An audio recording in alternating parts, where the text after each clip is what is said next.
Good evening, and welcome to the June 15th, 2026 meeting of the City Summit Zoning Board of Adjustment. My name is Scott Loigitz, and I'm the Zoning Board Chair. Please rise and join us in the Pledge of Allegiance. I pledge allegiance to the flag of the United States of America and to the republic for which it stands, one nation, under God, indivisible, with liberty and justice for all. Thank you.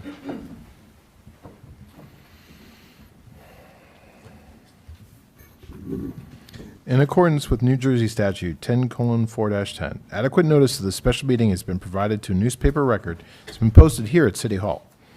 This meeting is a judicial proceeding. Any questions or comments must be limited to the issues that are relevant to what the board may legally consider in reaching a decision, and decorum appropriate to a judicial hearing must be maintained at all times. For the benefit of the interested public, this meeting is being live streamed on the city's YouTube page. It's also being broadcast on Summit's government channel, which is Comcast Channel 34, Verizon Channel 30. Transcript of this meeting is also being taken using audio and video, so we need all speakers to utilize one of the microphones in this room. Please note that the fire exits are to my right, your left, and at the back of the room where you entered. The city has a listening system to assist the hearing impaired. If anyone needs hearing assistance, please obtain the system at the dais and then return it thereafter. Ms. Sands, can you please call the roll? Vice Chair Zahn is excused. Mr. Yuko is excused. Mr. Millet is expected but not yet present. Mr. Mullen? Here. Mr. Nelson? Here. Mr. Curran? Here. Ms. Chifo? Here. Mr. Feskins is excused. Mr. Chanchuli? Here. Mr. Bell? Here. Chairman Loikitz? Here. You have a quorum. You may proceed. Thank you, Jessica. Andy Ball is the zoning board's attorney. Mr. Ball advises the board members on matters of law and is the key interface with the applicant's attorney. Mr. Ball does not vote on these applications. Jessica Sands is a city employee and she's our board secretary. Board secretary works with the applicants on preparing their applications, planning our agendas, keeping our meeting minutes. The board secretary also does not vote. Also present tonight are experts who are hired annually by the board to provide input. Tonight we have Marie Raffet from Colliers Engineering. Also present is Ed Snikes from Burgess Associates, and he's our board planner. These experts are seated at the table to the right of the board, the public's left. They also do not vote on these applications. Our board consists of 7 regular members and up to 4 alternates. All members can participate in the hearings tonight, but only a maximum of 7 can vote. Most applications require a simple majority to be approved. Before we enter an executive session to vote on these applications, you may be advised of how many votes are required for approval. Each case will begin with the applicant or their attorney giving an overview of the application process to date and the variances that are required. We then hear from any additional expert witnesses the applicant may have to help explain their application and why these variances are needed. The board experts, followed then by the board members, may ask questions of the applicant, their attorney, and their expert witnesses. Due to recent cases running excessively long, we strongly encourage applicants and their experts to give brief and concise testimony so we may get to as many cases as possible in a given evening. Once the board members and then the board professionals have completed their questioning, the public will have an opportunity to ask questions. This is not the time to tell us what you think about the case. That opportunity comes at the end of the hearing. Please be careful as how you phrase your questions. They should not be preceded with a statement about the case, but they should be a direct question to the witness. Also, before you ask your questions, please clearly state your name, spell your last name, and provide your address. It's important that our court reporter be able to keep a clear and accurate public record. After all the witnesses have been heard, members of the audience then have their second opportunity to speak. And at that time, you may express your opinion, positive or negative, about the application. Then the public hearing is closed and we enter into executive session. This is where the board members discuss the case and then we vote. You'll be able to listen to our executive session, but you will not normally be able to participate in our discussion. Now going to ask each applicant and or their attorney, if present, to come up and give a brief synopsis of the anticipated testimony tonight, including number of witnesses and whether or not you can finish your presentation within 30 minutes. So tonight we'll begin with 21 Kent Place. They're actually requesting to carry the matter until August 3rd. Okay. Can I get a motion to carry That would be without further notice. without notice? So moved. Can I get a second? Second. Jessica, can you call the roll, please? Mr. Mullen? Yes. Mr. Nelson? Yes. Mr. Curran? Yes. Ms. Chifo? Yes. Mr. Chanchuli, Yes. Mr. Bell, Yes. Chairman Lickett. Yes. Great. Next up, 21, August 3rd. Thank you. Next up, 21 West End Avenue.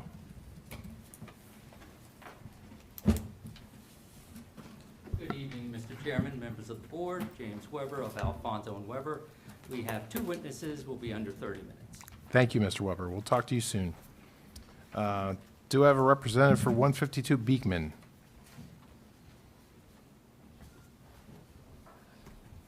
Good evening. I'm Mike DiGeronimo. I'm the applicant, and I'll be acting as my own expert tonight. Okay. We expect to be done in 30 minutes. Thank you so much. We'll be with you soon.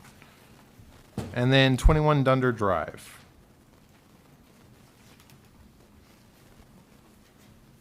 Good evening, Jesse Stromeyer, Stromeyer, 21 Dunder Drive. I am the resident. David Rosen will be here. We'll be under 30 minutes. All right, great. Thank you. Thanks. All right, Mr. Weber. I Let's believe rock. we need to get to the Oh, wait. resolutions first. I am so sorry. We have some housekeeping to deal with first. Can I get a motion to approve the resolution to cancel the 2026 Zoning Board of Adjustment Attorney Services of Davison, Eastman, Munoz, and Pinellas, PA? So moved. Okay, second? Second. All right, Jessica, what do you got? Mr. Mullen, Yes. Mr. Nelson, Yes. Mr. Curran, Yes. Ms. Chifo, Yes. Mr. Chanchuli, Yes. Mr. Bell, Yes. Chairman Lickett. Yes. All right. We're going to be without an attorney for about 20 seconds. Can you guys handle it? Well, I was just wondering how we reminded you about what to do. Can I get a resolution to appoint the 2026 Zoning Board of Adjustment Attorney Services of King, Monich, Collins, LLP? So moved. Second? Second. Thank you, Allison. Jessica, what do you got? Mr. Mullen, Yes. Mr. Nelson, Yes. Mr. Curran, Yes. Ms. Chifo, Yes. Mr. Chanchuli, Yes. Mr. Bell, Yes. Chairman Lickett. Yes. Thank you Mr. all. Ball, welcome back after that long absence. Sorry about that, Mr. Weber.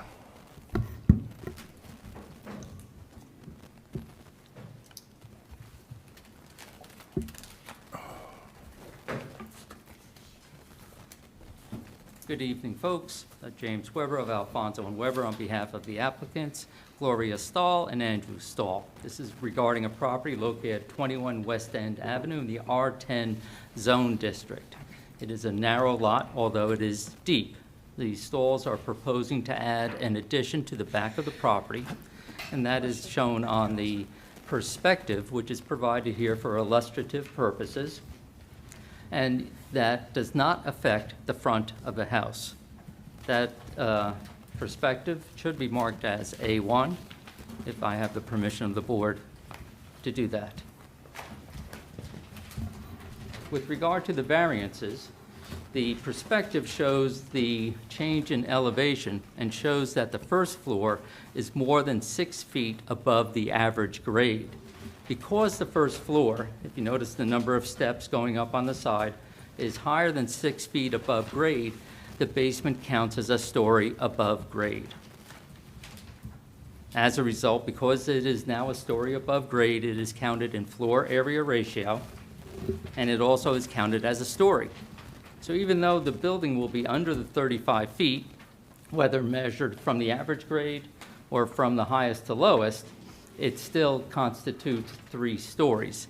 The 3 stories requires a variance, that's a C variance, and the floor area ratio, which will be at 26.9, requires a D variance. If you did not include the basement, then you're talking about an FAR around 17%. If you include the back portion, which is more accessible, you know, that's really going to be able to walk out, so that's probably an appropriate story above grade. But if you exclude the front existing story above grade basement, which includes the mechanical area, so when you count a story above grade, unlike commercial, if you're doing it for residential, you count the whole thing. Then you'd be at around 21%. But that's not the variance before the board, it's 26.9%. There's also a 10-foot setback for the existing structure. The addition is going to be at 11.75, and the reason is because of this lawfully existing, pre-existing 10-foot setback, the interior has to be adjusted to accommodate that.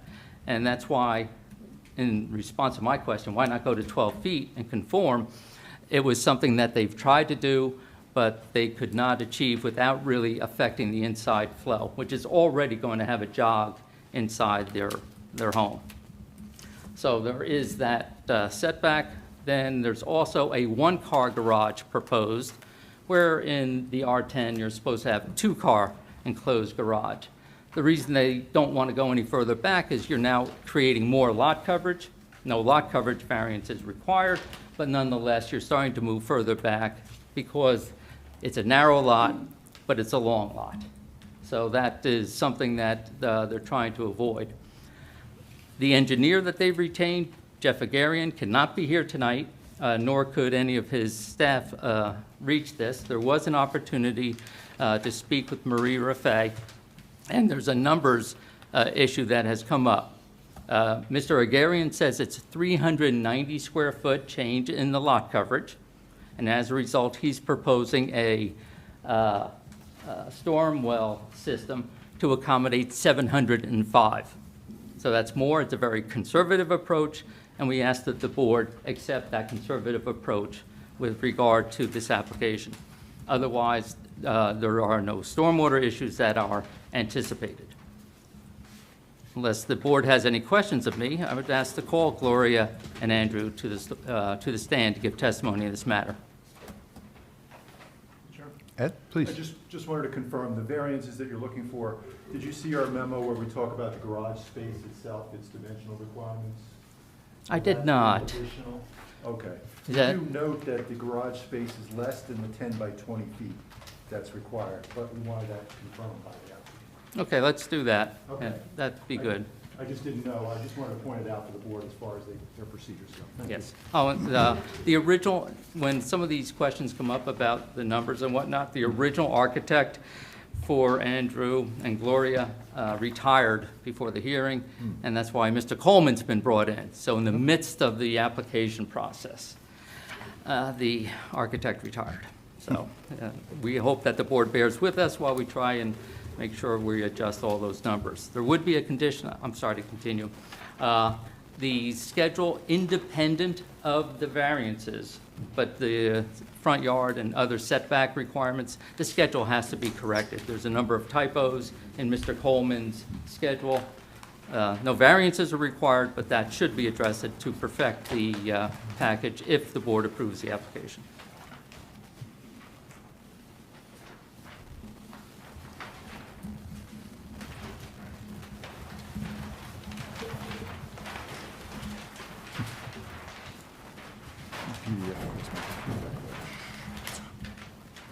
Blanked out.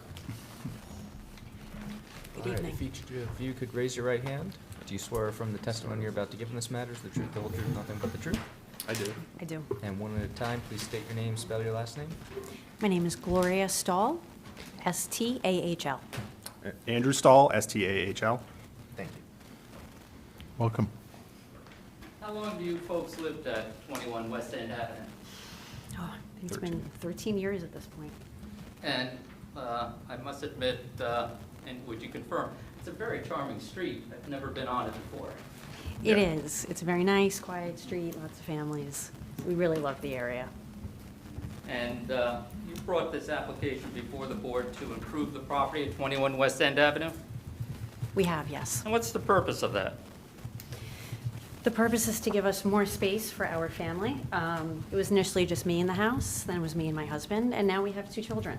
Our oldest is 6. And while we love the house, it is getting a little bit cramped. We spend most of our time, the 4 of us, just kind of in the living room for lack of space. So we're looking to do an addition to give our children a family room, a bigger basement to play in, to give ourselves a Remote workspace. yes, a remote workspace, a primary bedroom, bathroom in it, and to extend the kitchen. Yeah, and an in-law suite situation in the basement in case we have family living with us in the future. And you also have a rear entry garage. We do, yes. So maneuvering into that garage is always a challenge. And now you'll have a side entry garage, correct? Exactly. For all It'll intents make- and purposes, the current garage is not practically usable. No. So we hope to get use out of the side-facing garage in the future. And there's an existing shed that's right near the side lot line. You're going to remove that? Correct. Correct. That'll actually improve the side yard setback for our neighbor. And have you had a chance to review the comments of the board staff, including the planner and the engineer and the other staff? We have. Yes, Do you find them acceptable, subject to the comments of your experts? We do. we do. I have nothing further, Mr. Chairman. Thank you, Mr. Weber. Oh, Oh. neighbors? Did you speak to your neighbors? Yes, we did speak to our neighbors, and there was no concerns. They wished us luck. Great. Excellent. Board experts, any questions for these witnesses? No, not for the witnesses. All right, great. Thank you. Board, what questions do you have for these witnesses? None? Go ahead, Don. Is the driveway, I mean, is the garage not usable because of access or because of storage? Because It's probably actually, really our both. garage is actually fairly empty, surprisingly.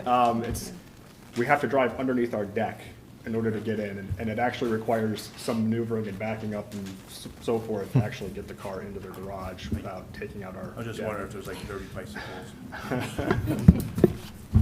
All right, thank you, Don. All right, any questions from the public for these witnesses? Seeing none? Okay. All right, Mr. Weber. I have Mr. Coleman, and I would ask that he be called to the Perfect. stand to give testimony in this matter.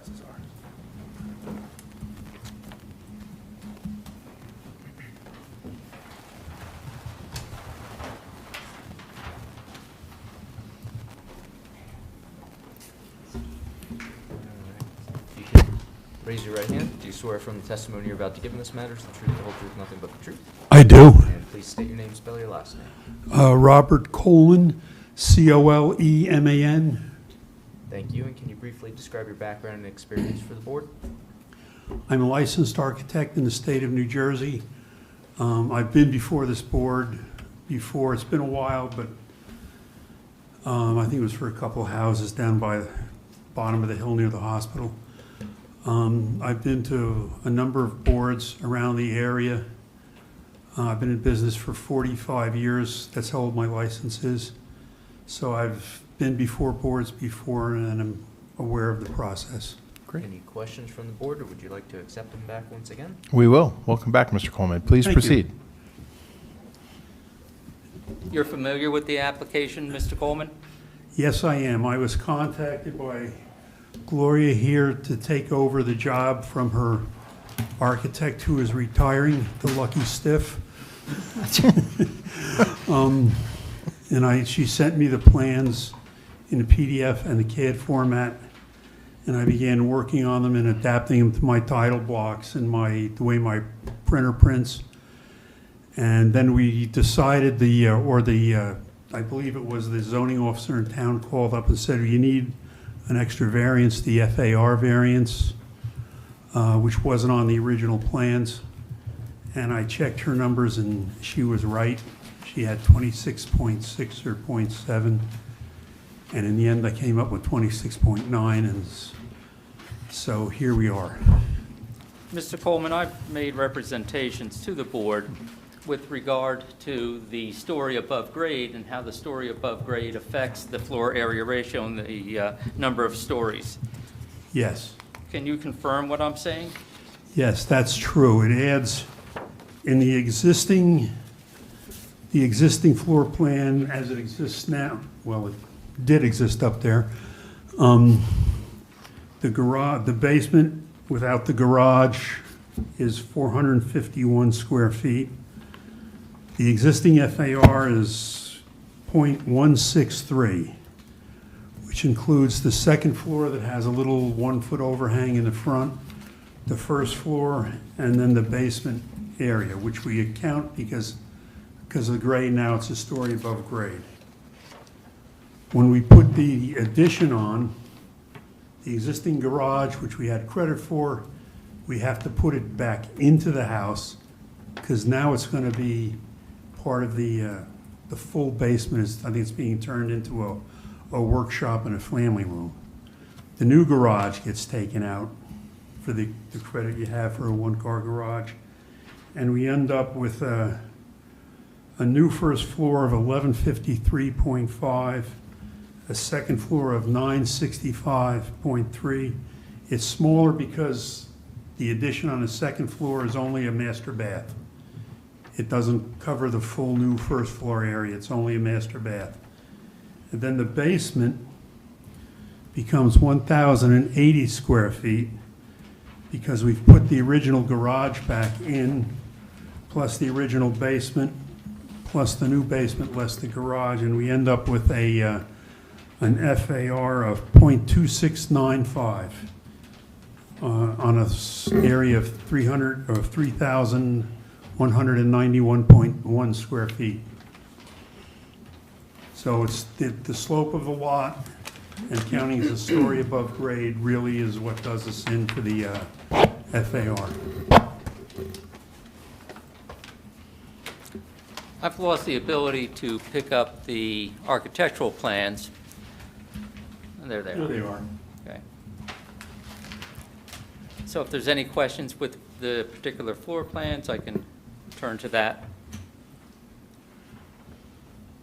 All right, well, since you've got the first floor up, Well, let's see if there's any questions from the board, Mr. Coleman. Check with our board experts first. Marie, Ed, do you have any questions for this Go witness? ahead, I'm still trying to double check something, go ahead. So I think we talked about how the engineer is not here, and I know that there's some discrepancies between the architectural plans. I'm particularly interested in the lot coverage, and that's a little different on your plans than on the engineering plans. Although the engineering plans are more conservative, and I am satisfied with the lot coverage calculations that were used and the stormwater that was designed for it. I'm okay with that. I'm just looking to see that your plan and the engineer plan eventually agree. they will. I'm gonna go review both his numbers and my numbers and see where, I know where some of the differences are. It's the way he ran his driveway. So I have to go back and make sure there's not another one that I didn't see. Okay. So just so the board is aware, I reviewed the engineering calculations for the stormwater, and I'm satisfied that they are over-designed for what is being proposed, and that if they were to put in exactly what is on the engineering plan, I'm satisfied with that. It's even more conservative than what was on the architectural plans for the lot coverage. I guess the only other thing I would say is that there's also a discrepancy between where the engineers said the seepage pit would go versus where you said it. I don't know that I care either way. The seepage pit that's on my plans was on the first architect's plans, and I just brought it over into my drawing. I did not actually have the engineer's drawings in my possession till I looked on your website and I go, oh, there it is. I'm gonna take it from them. So I downloaded it from your website, and then I could see where some of the differences were.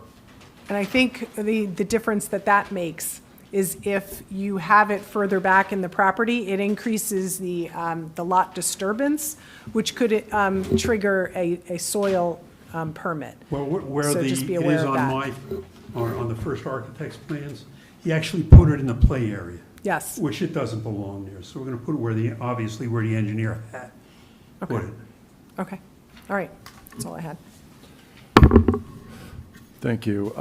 With regard to your overall zoning table, so the latest sheet that the board has or the public has seen is going to be different with regard to the total FAR request, correct? Based on your current testimony? Yes, Okay. And so you're looking at 3,198.8, is that correct? 3,199.1. 99, okay, .1. Could you go over the first floor? I just want to confirm this because it's not listed in our report. I just want to make sure the board has a clear record of it. Your first floor again? Is 728 square feet. Okay, that's after the proposed addition. That's the existing. Okay, what is the proposed? 1,153.5 Okay. And then the second? Existing is 756, which takes into account that 12-inch overhang that's on the front of the building. Okay. And the total is 965.3. 0.3, okay. And then the basement area? The existing basement was 451 square feet. When they convert the garage, we're adding 277 square feet back into it. And then the new basement addition is 352.3 square feet, which does not include the new garage. Okay, and that addition adds up to? a basement- 1,080 square feet, .3. Okay, 0.3, okay. And so therefore, I would concur that that's a 0.2695, I think it is, FAR. Okay, whereas 25% is required. Thank you. The garage space that's proposed, is that undersized based upon the requirements of a 10 by 20 garage area? The new one? Yes, Well, I just looked at his plans for his dimension numbers, and I'm going to say, no, it's not. it's not. It's 12 feet wide and I think 22 feet long, Okay, from what I can see. 22 you said? 22, yeah, when I make the plans up for construction, I'm going to make his numbers a little larger, because even, I can't see him even almost with a magnifying glass. Okay, so we're showing 22 feet. And 12. Yeah, it's. I don't know why Right. it's like You're not going to make it complying, correct? You're going to make the text bigger? Yes. Okay, essentially, thank you. Just wanted to confirm that for the record. But yet, the 9 feet, in your professional opinion, that can still operate as a appropriate garage that's usable compared to Yes. 10? And why do you feel that way? Well, it's 12 feet wide. The average one-car garage, I think I start at 11. And it's 22 feet deep, which is a good depth for a car, especially the modern, smaller cars. So I don't think there's a problem with the width or the depth. So the relief is requested is just for the width, because it's 10 is the minimum, and you're asking for 9. No, I'm asking for, it's 12 on the plans. Oh, is it 12? Yes. Yes. Sorry, my version of Again, the I'm gonna plan make the printing bigger. seems to be crashing on my PDF, so I'm sorry if I can try to confirm that. So thank you, if it's 12. And finally, what's up on the screen is the Thank you. garage that's being proposed. Okay, I see why. Thank you. I see the, I might make the door a 9-foot wide door instead of 8, just to give a little more ease of maneuvering in and out of the doors, in and out of the garage. so therefore, there's no relief requested for the garage, essentially, the way we're seeing it, right? Without, I defer to your Right, but I'm knowledge of the seeing DRO. 12-foot wide by at least 20 feet, so I'm seeing 22, is that correct? Yes, I believe Okay. that's correct. All right. So that's for garage size, but of course, they still need the variance for The garage number. spaces. right? Exactly. Thank you. Side yard conditions would still be in accordance with your table? Yes. Okay. And then the maximum number of stories is still 3 stories, but it's based on the expansion of the lower basement area, and the basement now being counted as a story. Is that correct? Yes. Okay, thank you. You had prepared the plans. We couldn't figure out who actually prepared the plans on the They're drawings. a sort of a combination of the two of us, but they're going to be under my license, so I'll be responsible for what the town sees when they go for permits, if it passes. So with the corrections, and if the board approves the plan, will you be submitting new revised plans with your full information on there? With my address and seal numbers, yes. Thank you very much. I wanted to confirm that. I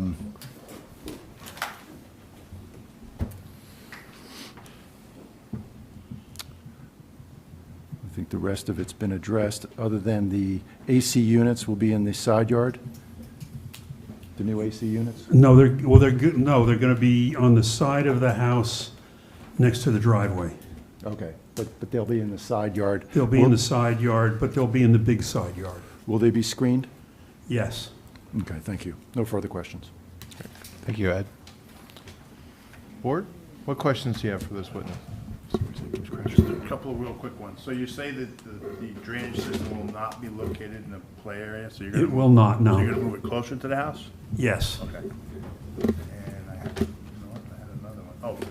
Is this lot prone to any flooding from the, and you may not know this, the homeowners might, because they've been there for a while.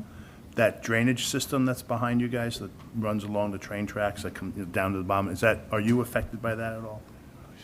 Or I know there's a house on your block that gets it pretty bad. Is that you guys or is that somebody else? So there will be like sitting water in that drainage trench there, but we have not had any water accumulation in our house area.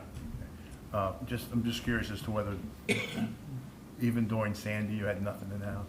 No, so it's funny, I didn't live in the house during Sandy, Okay. but the previous owners who I bought it from specifically told me when I bought the house, it was bone dry. Okay, good. And we've never had water. Glad to hear. I just have a question. I don't know if you're the one that can answer it. Are there any other houses on the block that have two-car garages? I didn't even see your garage. I was in your backyard and I had to look at the pictures There's only again. one two-car garage on our side of West End, and it's actually for a Passaic-facing home. There are no other homes on actual West End proper that have two-car garages. Thank you. Any other questions for this witness? Seeing none? Any questions from the public for this witness? All right. Thank you so much, Mr. Coleman. Mr. Weber, do you have anything in conclusion? Nothing further, Mr. Chairman. All right. Mr. Ball, what do we need for approval and what are the conditions? So, as noted, there's a DFAR variance, so 5 votes would be required to approve the application. I have 2 conditions noted. First is our usual, compliance with conditions noted in the board engineer's memorandum, and second, that the applicant shall revise their plans and schedule of variances and submit them to the board professionals for review and approval. Excellent. Thank you, Mr. Ball. All right, who wants to kick this off? Don't make me pick on you. I have a silly question before we jump into that. So they're going to resubmit new plans. So what we're approving tonight is based on this, and if any other variances are required, they'll come back before the board? Is that how it Yes, works? they, Okay. they would have to, assuming if There's no any other major variances changes, are right. prompted, or it becomes more, an increase in any of the variances we've noted so far, they would need an Okay. amended approval at that point. I can start it off. I can support this application, the benefits outweigh the detriments. I don't see any issues with the neighborhood of disagreeing with this. From the front, you're not going to be able to tell anything. It's going to increase your living space, which is going to make the house more desirable for the neighborhood. So I can support this application. Thank you, Don. I'm in favor of this application as well. The slope of the property kind of creates somewhat of a hardship, and that's triggering the C variances for the stories. The width of the lot, I mean, we've been in West End, we all know there's narrow houses and you're kind of limited in your options. And I think with respect to the DFAR variance, certainly a family living in a house is not going to really intensify the use of the property much, so I don't think there's any negative outcomes there. Anyone else? No? No? All right. Concur with my colleagues. I think, considering that all the work's being done in the back of the house, the architectural styles in keeping with the existing conditions, it seems like it's a very modest addition and certainly going to increase the usability, and since it's new construction, presumably be safer than the existing conditions. And for everything what David and Don said, I can certainly support this application as well. So with that, can I get a motion to approve? So moved. Second. Ms. Sands? Mr. Mullen? Yes. Mr. Nelson? Yes. Mr. Curran? Yes. Ms. Chifo? Yes. Mr. Chanchuli? Yes. Mr. Bell? Yes. Chairman Liggett? Yes? All right, Thank you. congratulations, good luck.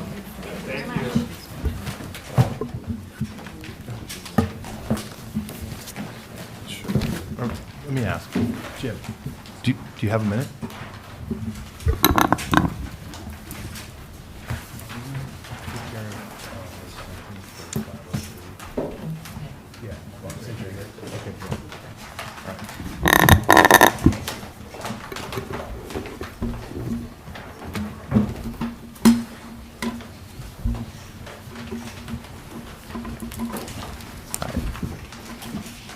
Since we have Mr. Weber here,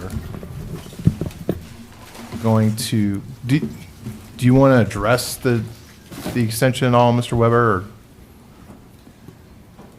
touch on it briefly? Thank you so much. This is on 503 Springfield Avenue, the Bedrosian rug application. Can you just speak into the microphone? Thank you. Mark Bedrosian was going to be here, but we're proceeding with the request for extension. This is based on the correspondence and the fact that the site that he's getting the rugs from is currently in a war zone, which has increased prices by, he's saying, at least 40 to 50%. He is going to go through with this project, but given the development of circumstances well beyond his control, he does ask the board to give him 1 more year to get this done. Okay, great. Andy, what date does that take us to? I can look it up. I believe it would be next 1 year from the prior one, which expired in July. I recall June, Let me try to. so it'd be June to June again. Yes. But I'll track down an exact answer for you in just a minute. Oh, June 6th, 2027 is what they would be asking for. Okay. The mitigating circumstances are certainly enough for me, but I'm happy to open this up to the board if you wish to debate it. When was this initially approved? I think it's 2021, is that right? I recall 2022. I remember voting against this one. Yeah, June 6th, June 6th, 2022 is when the original application was approved. They have extended that twice already. would be This the would be a third. third request to extend the approvals.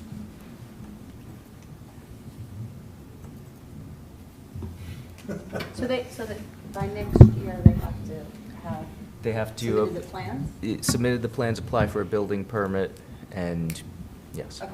They're in Plans have to be done. compliance, they just have to move with the construction Mhm. permit at this point. Oh, okay. I may have to recuse myself. I'm just trying to think that over. Okay. Understood. I'm kind of friendly with them. Plus, I wasn't here for the initial hearing, so my question was going to be, since we weren't here for the initial hearing, how can we You vote on can it? still vote because it's an extension. It's essentially procedural at this point. You didn't need to attend the original hearing to extend an approval. But if you do have a conflict and need to. Okay. Andy, as we think through this, do we just face or deal with this extension as it is regardless of past extensions or? So past extensions can come into play. If you believe that an applicant is unnecessarily dragging on and not pursuing an application, that could be a basis to deny it. The key things to take into account are whether there have been any changes in the zone since this approval was received. If there were, and especially if those changes would, essentially prevent the application from getting an approval if it came to the board today, that could be a good basis to deny it. But as Mr. Weber has noted, the applicants do note conditions that are outside of their control as prompting this most recent extension request. That is something else that should weigh on the other hand, which would kind of support the request in Can this we case. confirm that there's been no changes to zoning? I have not seen any. I'm sorry if I didn't analyze the actual variances that were being proposed or part of that application before tonight. I would have to refamiliarize myself in order to advise you properly. I can feel comfortable in saying that there's been no changes. Assuming there haven't been, I could support based on this extenuating Yeah. out of circumstances outside their control, so. Me too. I can also support for the same reason. Can I get a motion to extend the deadline to submit building? for So moved. building permit? Thank you. Second? Second. Mr. Mullen? I'm going to abstain. Okay. Mr. Curran? Yes. Ms. Chifo? Yes. Mr. Chanchuli? Yes. Mr. Bell? Yes. Chairman Liggett? Yes. Thank you. All right. Thank you, Mr. Weber. Mr. Weber, I think you dropped a piece of paper now. I don't know if that's. There's the agenda. Or not. Looks like the agenda. Yeah, it looks like. All right. 152 Beekman.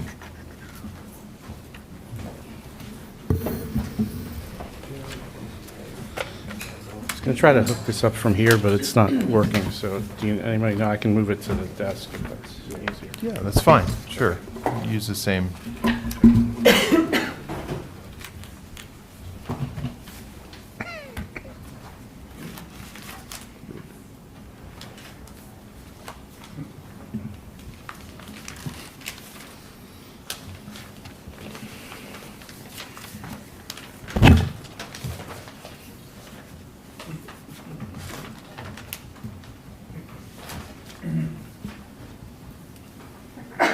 Bless you.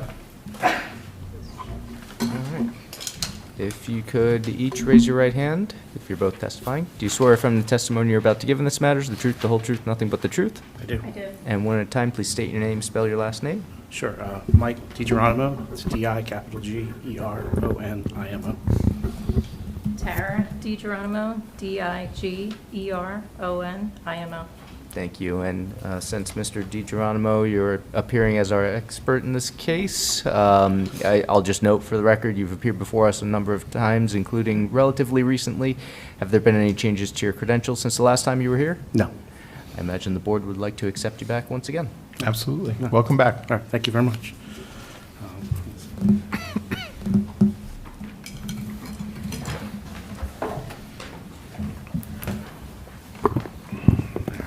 Can everybody hear me? Okay, thank you. As you mentioned, I'm Mike DiGeronimo, this is my wife Tara. We are the owners of 152 Beekman Road. We've owned the home for 15 years. We moved to Summit. When we bought this house, we were specifically looking for an older home with character. We wanted to be in a walkable neighborhood. The proximity to the New Providence train station, Kings, Wilson School, all that attracted to us, and we love our house. It's served us very well over the last 15 years. We have 3 children, all born here in Summit. Our oldest is actually about to start high school next year. We'll be driving soon, which is part of our application, so we'll talk about that. But we love our house. It's worked out very well for us. It is on the smaller side, and so we've always talked about expanding a little bit, again, keeping within the character and the kind of scale of the home, but adding some space. And so this is our opportunity to do that. Because we are a corner lot, the house fronts to Beekman, and it has a side, which is technically a front on Passaic. We have 2 front yards. So it's a non-conforming condition on the Passaic side, so anything we touch on the side of that house would affect or trigger a front yard setback variance. Our proposal is actually to go backwards, so we're not extending or increasing the nonconformity, but technically it's within that zone, so it requires a variance. Because we had to come before the board for this variance, we also had looked over the years about improving the safety and accessibility of our driveway. It opens out to Passaic, which is a busy road, and so since we were appearing before the board anyway, we thought we'd ask for some changes to the driveway. Technically, because of the way it's configured, it's considered parking in the front yard. It's for a turnaround, but so that's additional relief we'd be seeking for tonight. So it's a non-conforming front yard and then that parking area in the front yard. I'll run through just a little bit about our house. So we're located on the southeast corner of Beekman Road and Passaic Avenue. It's the R15 district. Our house is a 2.5-story house. It was built in 1918. It's listed in the historic site surveys as contributing to the historic, to the streetscape. It's not a historic district, but it is contributing to the streetscape. The character defining details that we love about the house include the clipped roof, jerk-ahead roof. We have an enclosed sunroom, an enclosed front porch, an arch entry, all of these things that we like about the house, and we wanted to kind of look at how we could expand upon our house, but kind of keep the character of the home as it exists today. As you see in the picture, the house fronts to Beekman Road. Beekman Road frontage has larger than the required setbacks, and that's consistent on all the other homes on the south side of Beekman Road. So it's consistent up and down the street. But as I mentioned, because we are on a corner lot, Passaic is also technically a front yard. So this is a view looking up Passaic, and you can see our house on the extreme left. We have a line of mature evergreen trees that front the right-of-way. And just behind the big tree in front is the front corner of the house. That's the closest point to the right-of-way or to the front property line on Passaic, which is about a little less than 23 and a half feet. That's the closest the house comes. It actually angles back away from the property line. So the further back you get, the farther away from Passaic you get. The sidewalk itself is about a few feet lower than the yard on the other side of the tree line in the house. So there is a grade difference as well as you're going up and down Passaic. We have a relatively small backyard because of the deep front yard setback and the hill in the back, which I'll talk to you about in a minute. We have kind of a small space in the backyard, but we're able to have a nice patio area and a small lawn area, and we're looking to kind of enhance and improve that as part of our design proposals. The back of the house has a large hill, most of which is steep slope. You can see from the picture on the left that we do have one single car garage, and it sits right at the base of the hill, so it can't really get much larger without impacting the hill. The driveway comes off of Passaic, and it's a single car width driveway. The picture that you see on the left was taken from the winter, obviously, and it's fairly tight in that zone because you have the privacy fence that we have for our yard, and then the hill starts. There's not much space, so between the garbage cans that we have to keep there, if we get a big snowfall like we had this past winter, there's really no place to put the snow. So part of what we're looking at is to make a modest width expansion of the driveway, just to give us a little more breathing room in this zone. The picture on the right is from the top of the hill, so you can see that there's a substantial change in elevation. It is pretty much all steep slope. So effectively, between the driveway and its location and the hill itself, the back third of our lot really is not accessible or usable to us. And so it's more in a natural state, but we have a mix of different landscape and tree types there, and propose to continue to do that.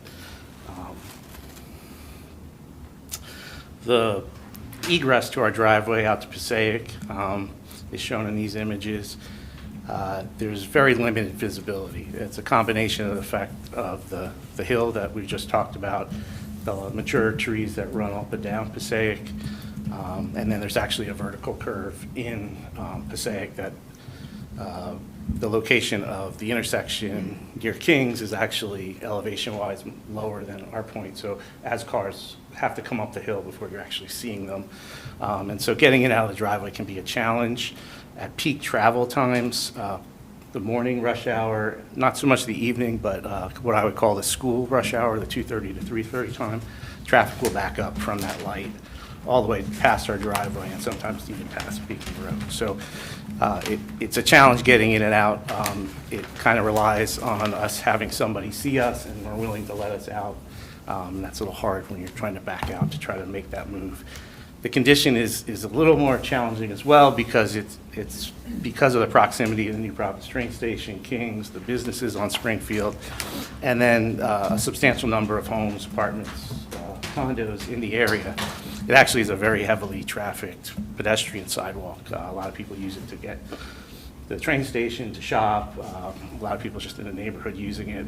And so it is a challenging place to get out of. We've managed it for 15 years. I will say that we've had some close calls over the years, but thankfully no issues, but it is a concern.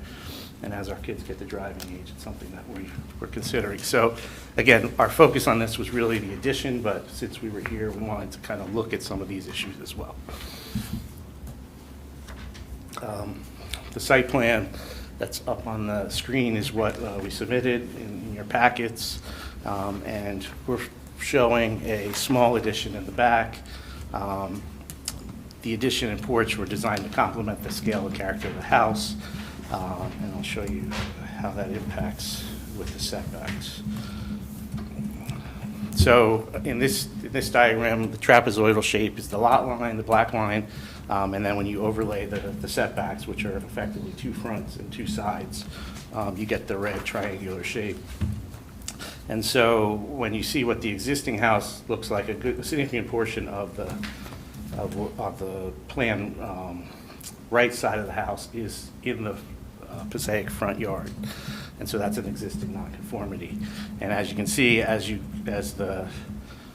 move back on the property, the nonconformity lessens. So the most tightest point is actually in the front corner of the house. And that's, again, as I mentioned before, 23.5-foot plus or minus setback where 35 is required.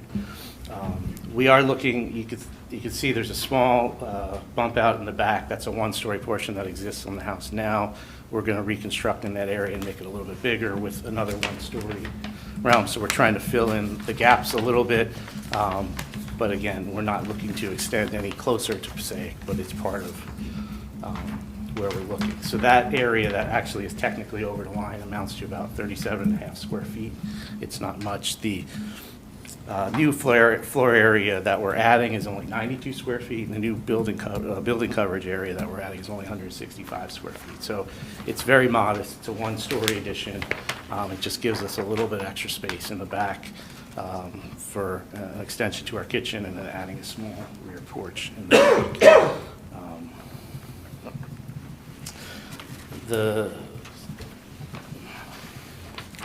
So we did look at widening our driveway slightly. So if you can see on the driveway, there's a little notch out at the top. We have an area to include our garbage cans, so we're not impacting the steep slopes too much. We add a little bit of width to the driveway. It's still kind of a one-car driveway, but it has a little more maneuverability, a little more space to remove snow. And then we proposed adding a small little section along the Passaic frontage, but again, behind the trees and up the slope a little bit from the sidewalk. And that's primarily to allow us to make some turning movements and make it a little easier and be able to pull out in times when there's heavy traffic. We are proposing to add a picket fence in that zone and some additional landscaping, and I'll show you what that looks like. But the idea is to kind of make that access point that I showed you in the image before a little bit easier to navigate. So this is a view of our home from the back, and this is the proposal that we've put before the board for our variance. Again, we're looking to make a small extension. You can see the one-story portion that comes back. It's designed to look like it's always been there. Very important to me personally, to us, to have it look like it fits, that has the kind of the character of the existing home.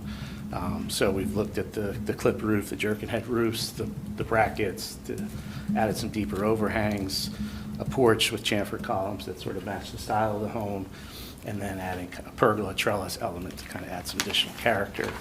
The white picket fence you can see on the left side matches the existing picket fence we have. That's kind of in the back of this image, but it's on our property now. That's a conforming front yard fence, and the idea is to add some additional screening for that side of the house and also kind of improve the character of that streetscape. The trees you can see there's one tree that we proposed removing. So if you go back to the existing photo, there's the one tree kind of closest in. That is one tree that we're going to remove, and we'll talk through some of the replacements, but we are going to do some replacements. But the majority of that evergreen screening is going to remain, and we're looking to actually supplement that with some additional landscaping.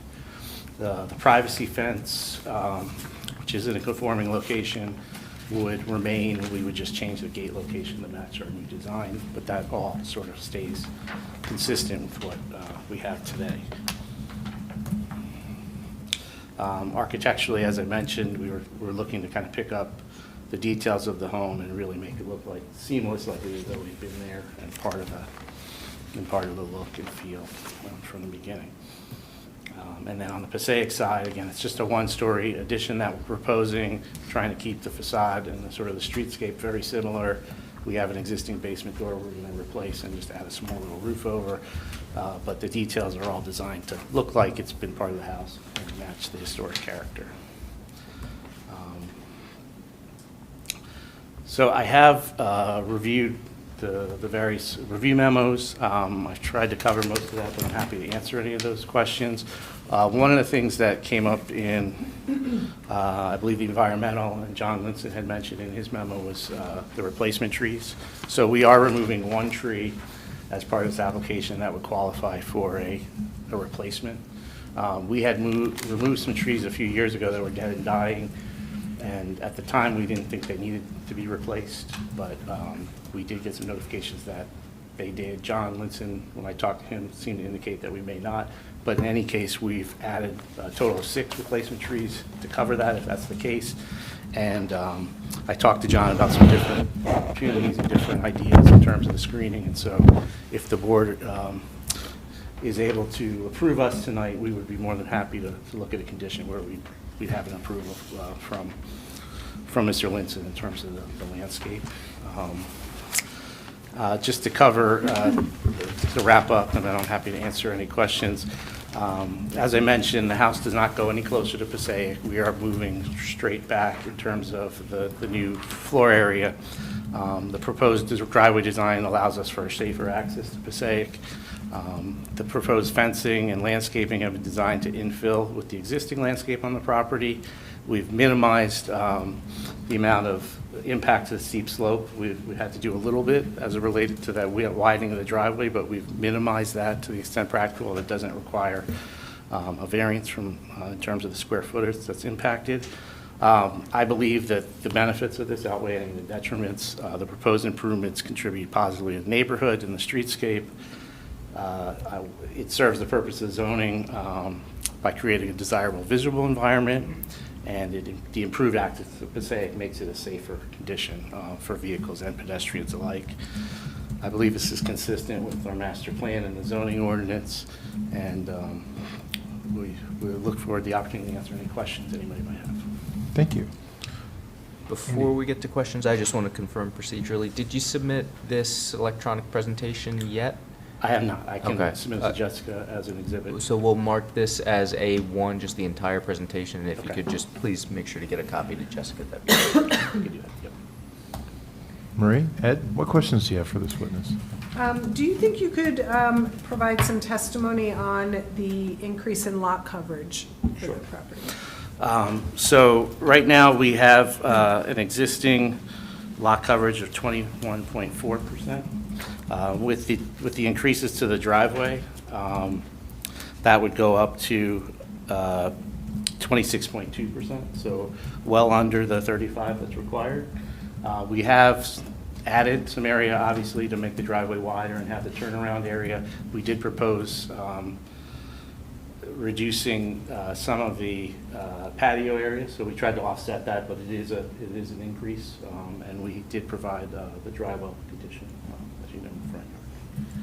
Okay, so it looks to me like there's about 660 approximately square feet of additional coverage, and they're providing a dry well on site to capture the roof area, which is 850 square feet. So they're well above what they're required to do.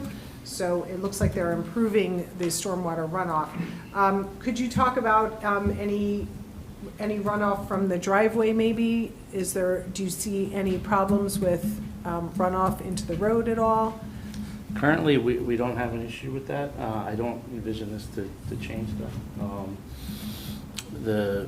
We've impacted a small portion of the slope, but again, the way the water runs, it generally runs in the same direction, and it wouldn't substantially increase in my opinion. But I'm happy to have Andrew Clark, who's our engineer, follow up if there's any additional information needed. All right, no further questions? Thank you, Marie. Ed? Chairman, thank you. With regard to your overall lot size, you're non-conforming to the zone, right? You're undersized? Correct. That's correct. For the zone, I think that's an important consideration. It is. So the zone is a 15,000 minimum, R15, and we're at about 13.7. Which is still look to comply with the building coverage and the lot. We still do comply with all that. And as I mentioned, that's with, the rear third of the lot, basically a steep slope and sort of unusable. And that steep slope creates somewhat of a hardship as well for your driveway configuration. It absolutely does. Okay. And then what's interesting, it seems like almost as if the Passaic Avenue, has been widened over the years, so it's almost as if that was affected the property. It could have. It could have. Not since we've been there, but it may have, yes. And where it's been located historically. Yep. You talked about the tree removal, thank you. You're going to be adding the new retaining wall, but that doesn't exceed the amount of steep slope disturbance? No, it's, I believe, it's 550 square feet Okay. of disturbance. We're allowed up to 1,000. I Right, believe, so. that's correct. And then also the picket fence is being proposed in the compliant location, 4 foot high, but it's also going to act to help screen the parking area? Correct. Would there be enough sight distance, though? Are you compromising your sight distance at all in backing out? It's still set back from the sidewalk in the front right-of-way line. So it's held a little bit tighter to where we're parking. As I mentioned, there's a little bit of a slope down to the street, so there is a zone in there where it wouldn't impact. So the intent of that front parking area also is to act as sort of a K-turn? It's primarily to act as a turnaround. Yes. Okay, to do a K-turn and come out front facing? Correct, yes. Because of the sight distance and the stacking? Because of the sight distance, because we rely on people letting us out, it's hard to make eye contact or have people come out. So we felt like it was a safer condition of backing out, which we've had some close calls. I've also learned something about a clipped roof. Clipped roof, yes. Jerking head, yes. I was wondering what that phrase was. Thank you. Thanks, Ed. Board, what questions do you have for this witness? The retaining wall, I assume there's some sort of drain behind it? Does that just drain the daylight? I'm not sure. It's only it's not a fully engineered. It's 30 inches max, so it's not the 4 foot threshold that requires the full engineer. We don't have a design for it right now, but if that's something to consider, that's fine. Just out of curiosity, I noticed there's a window above the sliders where you exit the kitchen. Is there a vaulted ceiling, or is that an attic space, or what? It's a what is very that low space? attic, so it's just some additional storage. It has, I think, maybe like a 5 foot ceiling height at the most. Okay. It's just to provide it. We wanted to design something that worked with the roof, but with the roof, the angles, we have very limited space, so it's just kind of extra attic. Okay. Mr. Bell. Could you describe the current and proposed materials for the driveway? We currently have an asphalt driveway, and we plan for the moment to use asphalt again. The reason I ask is in the Environmental Commission report, it commends you for having macadam instead of asphalt, and there is a difference in terms of permeability. When you expand the asphalt driveway, what happens to the existing asphalt? Is it all chopped up? And I believe they'll chop it up and it'll all be redone. All right. For whatever reason, the Environmental Commission report seems to be in error in thinking that it might be a different type of material that has a different permeability, again, independent of the DRO. Would you consider, with the same look, same feeling, more or less, going to something with significantly more permeability? We would consider it. I wouldn't be prepared to commit to it, but Yeah. we are within Yeah. the coverage allowances. So, but we're trying very desperately to do Yeah. something that's sensitive and Well, fit in, and it's something a we would suggestion, consider. But in but form yes. of a question, Yep. if you'd consider it. Thank Okay. you. Yes, absolutely, we consider it. Any other questions? Seeing none. Any questions from the public for this witness? Seeing none. Is there anything you'd like to say in conclusion? No, we just thank you for your time. All right. Any public comments? Seeing none. All right. With that, Mr. Ball, conditions and number of votes to approve. So it's only C variances we're talking about. 4 votes are required to approve. I have 2 conditions noted. First is our usual, compliance with the conditions noted in the board engineer's memorandum. And second, the applicants did offer to confer with the city forester regarding the proposed landscaping. I assume we're not necessarily asking for a formal landscaping plan, but, okay. Those are the only 2 I have noted. Great. With that, let's begin our deliberations. Who wants to start? I'll start. Mr. Curran. Thanks. No, I can support this application. I think considering hardship with the lot size, 2 front yards, not making any existing nonconformities any worse. I think also improvement from the safety coming in and out of the driveway makes a lot of sense, especially with some new drivers, as well as addressing stormwater. So, yeah, I can support this. Anyone else? I can support this application. It seems like the best fit to get in, to expand the way you want to on this lot. I'm amazed at the number of properties we have before the board that have 2 front yards. It's just like, it blows my mind. I never thought, all the years I've been here, I've never thought about it before. But you're doing the best you can with what you have. There's no detriments to the neighborhood. You're doing a great job trying to fit it into the house, so it looks like it's been there forever, so I commend you on that. And I can support this application. I too can support it. I think, exactly because you have a corner lot that's tough. Pulling out onto Passaic Avenue is tough. And I think your plans are beautiful and very well thought out. And it's a very minor ask. We see a lot of big asks in this room. This is very minor for very good reasons. I could support it. You must have really fallen in love with this house when you saw it.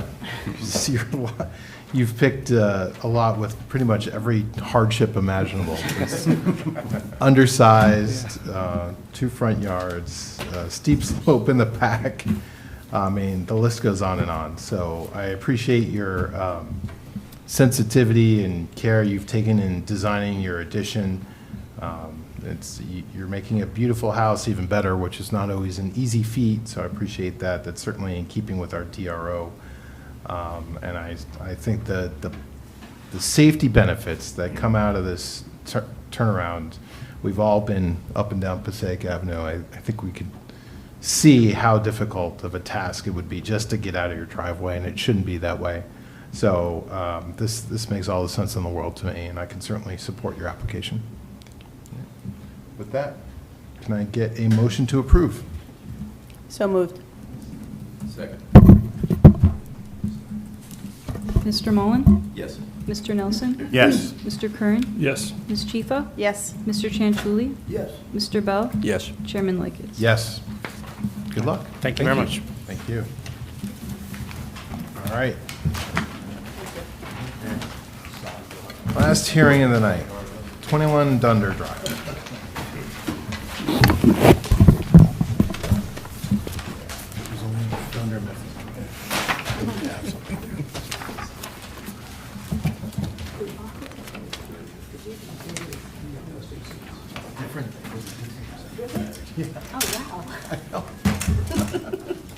Everyone's getting out while they're still here. What's the chances? And this is only in I summer. know, right? All right, let's swear you in to get started. If you could each raise your right hand. Do you swear affirm the testimony you're about to give in this matter is the truth, the whole truth, nothing but the truth? I do. And one at a time, please state your name, spell your last name. Sure. Jesse Strohmeyer, Stromeyer. And Evangeline Strohmeyer, Stromeyer. Thank you. Please begin. Oh, you want to take care of? I assume we'll hear from the applicants Okay. first, and Yeah. then we'll get to Mr. Rosen.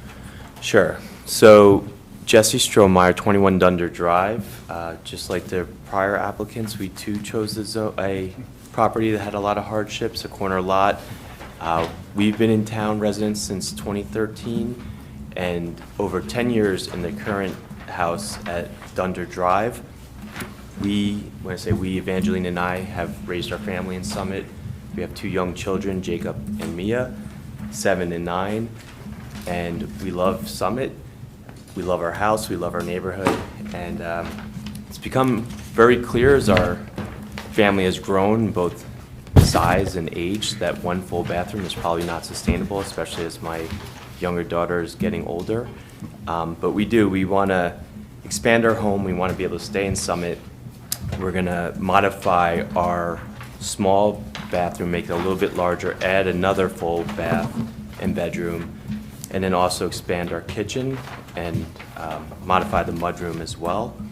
And yeah, we've we're working with David Rosen with the design, and he'll go through the details this evening. So just appreciate the board's time. Great, thank you so much. Board experts, any questions for this witness? These witnesses? No, thank you. Board, any questions? No? Save it for Mr. Rosen, or? I have a question. You said one bath, or is there two baths? It's 1.5. Oh, 1.5, okay. And Okay. So one full, thank you. Right. Any questions from the public? Seeing none? All right, Mr. Rosen. If you could raise your right hand, do you swear from the testimony you're about to give in this matter is the truth, the whole truth, nothing but the truth? Yes, I do. Please state your name, spell your last name. Dave Rosen, R-O-S-E-N. I'm a partner at Rosen Kelly Conway Architecture and Design in Summit.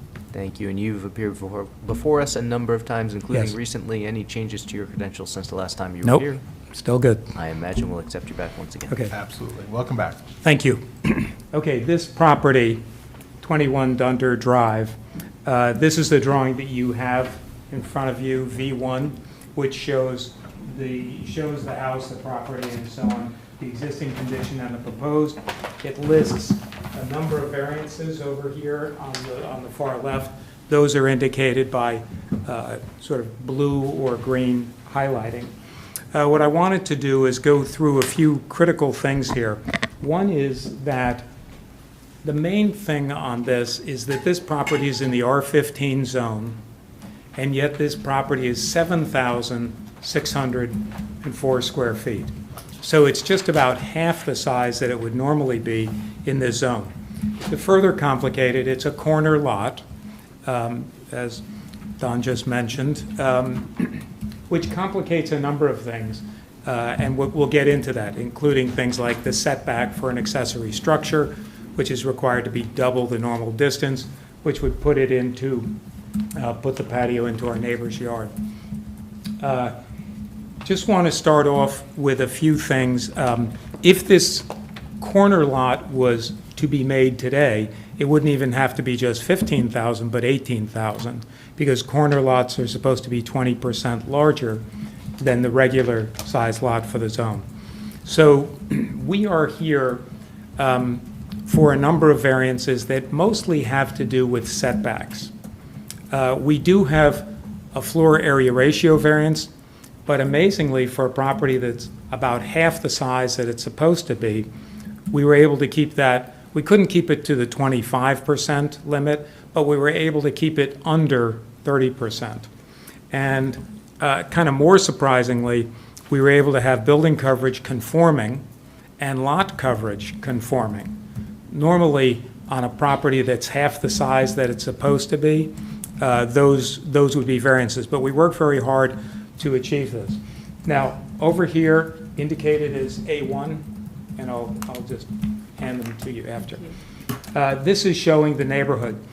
This is the property that we're discussing. You can see that there are 5 properties here that are much smaller than they're supposed to be. A typical size of 15,000 would be something that would be, well, not many of these comply, because almost none of these over here and even going through here are wide enough. It's supposed to be 90 feet wide. But this is just the nature of this particular, this block and this community, this part of the community. This house, the Strohmeyer's house, was built in 1946, which is before a lot of these, a lot of the current regulations existed.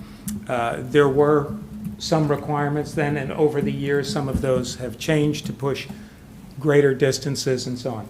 Anyway, so we have, this is just showing that these 5 are particularly small. They're all about half the size that the zone would normally call for.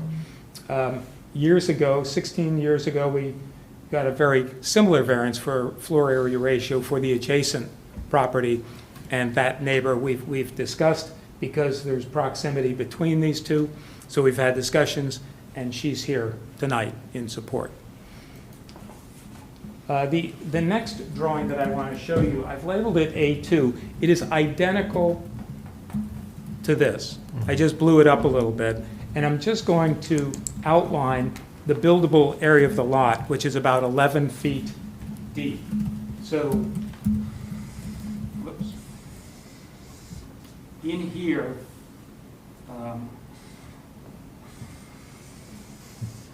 that's the buildable area of the lot. So the existing house, as you can see, extends towards West End, it extends towards Dunder, it extends toward the side. The only thing it doesn't do is it doesn't go toward the adjacent neighbor on Dunder Drive. And we added a small addition to that side, but it's completely okay in terms of the distance to the neighbor.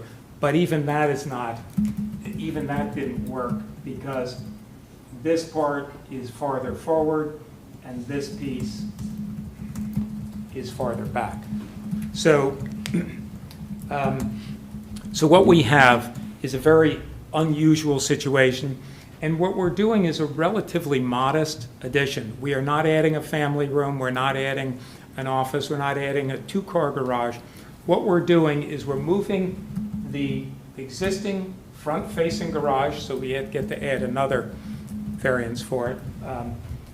There's a front-facing garage here. We're shifting it over to add a mudroom. On the first floor, we're adding the mudroom, and I'll go through the plans in a moment. And we're bumping out an area 4.5 feet by 8.5 feet in the kitchen in order to make the kitchen work better. The 1946 kitchen is a little bit small, and those cabinets are not still there. The kitchen looks very nice, but we're just expanding it a bit to make it a little bit more usable. And I'm just going to show you with some of the photos, as I described what else we're doing. Mainly the addition is on the second floor. And as mentioned, it's a 3-bedroom, 1.5 bath house. We're keeping the bathroom on the first floor, the powder room. We're moving it, but we'll have the half bath on the first floor. On the second floor, there are 3 bedrooms, one of which is really pretty tight. It's about 9 by 10. And so we want to expand that. And in doing so, we would come toward West End, West End Avenue to add a second floor directly above the little TV room that's currently there. So we're not coming any closer, but we are adding the second floor directly above here. And that requires a front yard setback. Again, same statistic, 24.8 feet as the existing, but we're just going up. And then the next one is to show the front of the house. And so you can come around if you want to see it. You know what it looks like. At the front of the house, you can see that it's a nice looking house, but it's relatively, it's a small house. And so what we are doing is to shift, we're adding an addition of only 7 feet to this side, moving the garage over, widening the garage so that it's more usable, and getting a mudroom in between the main body of the house and where we're repositioning the garage. And then we're adding a bedroom for Jesse and Evangeline on the second floor. So on the second floor, there will be an addition up here. That is almost conforming on the front yard, but not quite. It's 33.7, that little bit that I indicated there, and actually since it extends to the second floor, there's a little bit more there as well. So we end up with a series of front yard setbacks, as I mentioned, to do the second story on the TV room that comes towards West End. That will have a second story and requires a front yard setback. Similarly, front yard setback over here.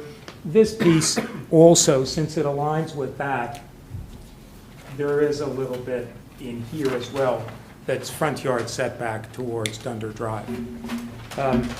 So floor area ratio is the main one, and I'll go into that when I show the plans in just a moment.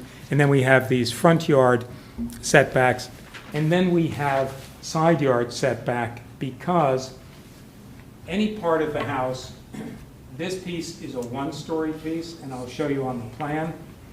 again, 4.5 feet by 8.5 feet. So, well, kind of, it's a very small addition, but it makes the kitchen work. And then this part, this side yard setback is supposed to be back to here. So this piece has a side yard setback to what you would perceive as the rear of the house. So those are the main ones. And then we get into a bunch of smaller items that will be visible on here. There are currently 2 doors out of the house toward what would normally be the back of the house, but is in the side yard. Over here, there's a doorway from that TV room with steps coming down. And then there are several things in here, the grills, there are paths, there's a little tiny patio. There's a second doorway that comes out that's not on this photo, it'll be just to the left over there, with a landing and a step down. We're removing all of that. All of that comes out, all of this area. The property line is roughly sort of where this black matting is. These trees, I believe, are on your property, are on the neighbor's property. And this area right now has a lot of paving stones and various other things. We're taking all of it out and we'll just plant in here. John Linson had said that well, I'll paraphrase, but these trees go up 35 or 40 feet, and they provide excellent screening up above, but over the years, the lower branches have become just branches without any real screening. So, and you can see that the sun does get in here. You can see that it's getting onto the ground here. And so the idea is to plant at the first story level that whole area so that we maintain the privacy between the 2 properties. We met out there with David and David Naidu and Andrea Stein, and so we met out there and we looked at this area, and we have a general agreement. We have not selected the plants, but we're glad to do whatever's needed in there to satisfy the Strohmeyers, the next door neighbors, and John Linson. So there are a variety of things that are removed back there. However, we're putting 2 items in. One is an air conditioner, which had been generally in the same area, but we moved it over because of the kitchen. That slight kitchen expansion meant that we needed to move it, and a generator. The issue with those is that they're not within the area that's allowed. In the notes, so you're going right to it, Burgess Associates mentions that one of them, the air conditioner, is acceptable, and we'll go with that interpretation. That's fine. There are restrictions about where various things can be. A generator has to be at least 5 feet from the house. We have it as 5 feet from the house, but it's into the side yard more than what's permitted. And so on the original V1, where it lists these things, all of these ones down at the bottom here are those items, those setbacks for various things. And so I'm glad to go into those in more detail, but there are a couple of other things I just wanted to mention. The patio has almost nowhere that it can go. It is required, well, actually, there is no place for a patio on this property. This is all front yard. You can't be there. It has to be at least double the normal setback. So it has to be 30, not just 35, but 70 feet back. The property is 60 feet. So that's why I was saying that there is no place for a patio. There's an existing patio on this side that's tucked behind the fence that's shown here on A4. And so there's a patio back behind here. That's essentially what we're doing. We're shifting it over. It requires setbacks from the front as mentioned in the Burgess report, and to the side. The only place that it's really conforming is toward the next neighbor on Dunder, where it's required to be 15, and we're just about 18 feet. So this is sort of like a zoning final exam question as a designer, where there are so many things that are non-compliant. There's also a little play structure over here that we're removing that's non-compliant. So there's 5 or 6 things in the back that we're getting rid of. Now, let me just, I just want to go through sort of quickly what the plans are. In looking at the first floor, come in, living room, dining room, kitchen. Powder room is directly off the kitchen, which is just not usually quite as nice. And there's a TV room over here. The garage, we indicate is 13 by 19, but at some point somebody bumped the powder room in. So getting a car in there may be possible, but you'd probably have to climb out a window to get out of the car. So what we are proposing, as I mentioned, shift the garage over. We're putting a mudroom in here, and we're adding a little bit on the back in this corner, just from here to here. And we're removing the wall between the dining room and the kitchen, so the whole thing feels more open. It's a much nicer experience. The garage is a legit garage. It can fit a car. In the R15 zone, we're required to have a 2-car garage. We're not pushing it for that. I mean, if we were going to take more space, we'd probably put people in it, not a car and bicycles. But the addition here, as I mentioned, 8.5 feet, 4 by 4.5 feet. That's it on the first floor.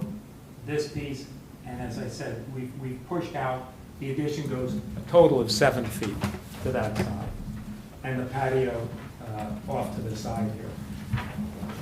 On the second floor, 3 bedrooms, 1, 2, and then a tiny one back here, which is 8 feet 8 inches by 10 feet 4 inches.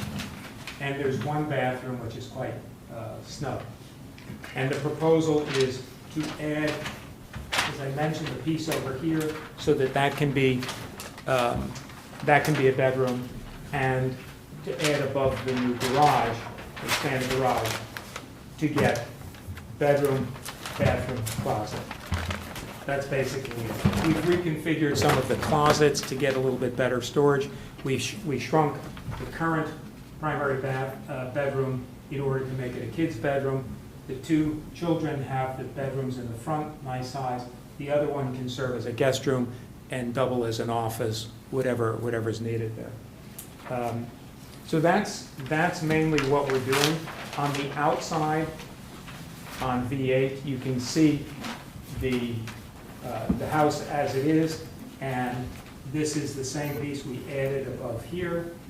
We've extended the garage out and added the bedroom above. We changed the roof line because the roof poses yet another problem. With that really low hip roof, it's difficult to even get up there, to store anything in there, or to have an air conditioning, ductwork, or anything. So we made it just a gable roof so that it was a little bit more usable. And then from West End, we added the second floor above here, and then farther back is that portion of the primary suite that's at the other end of the house that's back over here. That's the 2-story. I'm going to pause here and just see if there are any questions. I'm glad to go through any of the variances, but I think that as we look at them, the numbers themselves are not as critical to me, it seems, as just what the situation is and why we've designed it this way. Board experts, what questions do you have for this witness? Well, I have some questions about some of the lot coverage and building coverage numbers. Yes. Is that something you're going to go into more, or? I wasn't planning to, but both are conforming. The building coverage, we just snuck under, I mean, we looked at the target, what is the limit, and we just backed off by a couple of square feet from that. Okay, so you're aware that if you end up going over that during construction, something goes out a few inches, and it That's goes over trouble. it, then that's another variance, right? Yes, that would be, that's not going to happen. Okay. So the board may want to consider asking for an as-built, that's completely up to you. It's fine. The lot coverage, could you talk about how you're mitigating the additional impervious coverage on the site? Yes, so we have stormwater management, and I think that it's mentioned a little bit later on, that the stormwater management, I think in your report or Collier's, that it accommodates 800 square feet of additional capture area, even though we're adding about 300 square feet of new coverage. Is that? Yes. Could you talk about where that is being collected from and how? Well, some of it is being collected from the house so that we meet the requirement, I think, just based on the house. But we're also trying to take some of the water from the patio. If we do that, we obviously need a filter of some kind so that it doesn't just fill up with pollen and acorns and dirt. Okay. Because in looking at it, the stormwater system is, the calculations show that it's taking a portion of the house, which is Yes. basically the northern addition, plus the patio, and putting it into the stormwater collection. I can't tell how much is the roof and how much is the patio, but I can't tell how the patio is being collected. I don't know if there's trench drains. Yeah, we haven't really, I don't think, I have the drawing of that. I have the drawing from Corson Engineering, and I thought that it indicates that the stormwater will be under the lawn generally in this area. Okay. Because Yes. that's kind of the best place for it. We do want to stay away, there's a nice tree, an oak tree over here, there's another couple trees, there's one generally on the west end side that we're not going anywhere near. Again, this is right on top of an existing structure, so that's not a problem. And it shows I think it shows the collection area. It does show the collection area, but it's not really indicate, there's a lawn drain that looks like the whole patio is going to the drain that's in the back. Yeah, we can modify this to whatever, if there are any concerns about it, because we could take the gutter line from other parts of the house and bring them over so that it's roof water, which tends to be a lot cleaner than the groundwater. And I think that would be better for the homeowners to be able to maintain that. I think they would get more use and function out of it. They get a lot more life out of the stormwater. Yeah. Absolutely. Yes. And then they don't even have to do the patio. They could do a trade-off. Let's collect all the house and not have to do the patio. That would be fine. It's not an issue. I mean, it's just connecting either the gutters or where the leaders come down to have the pipe underneath go into the same drain. So the other thing I noted was that it appears that the increase in in lot coverage is less than the required 300 square feet, Yes. which would trigger the requirement for a stormwater system. I just want to make sure that, it's not required right now, and they are providing it, but if they were to go over an extra 3 feet over on their lot coverage, then it would be required. Yeah. In any event, they are still proposing to collect more than they're actually increasing their lot coverage by. Right. The building coverage that you brought up, that will be precise. Lot coverage tends to be a little bit less precise. If somebody makes a pathway, instead of stepping stones, they make it, solid all the way. and we were at 297 square feet. And so we did the stormwater management just in case that happens. We don't want to have to get into trouble with, if we exceed some of those limits. So we assumed that we're so close on that one. Again, it's 3 square feet, but we put the stormwater management in because it's a better, it's a better overall design for the property. Okay, thank you. Well, it sounds like the intent is there, so let's just make sure Yes. you get the revised drawing. That's You're correct. good with the changes that they make Correct. based on the Right. drainage or whatever. Okay, great. Thank you. And we didn't make the lot coverage bigger. We didn't do a variety of other things, widen the driveway or make the patio even bigger. We aimed for what we thought was appropriate.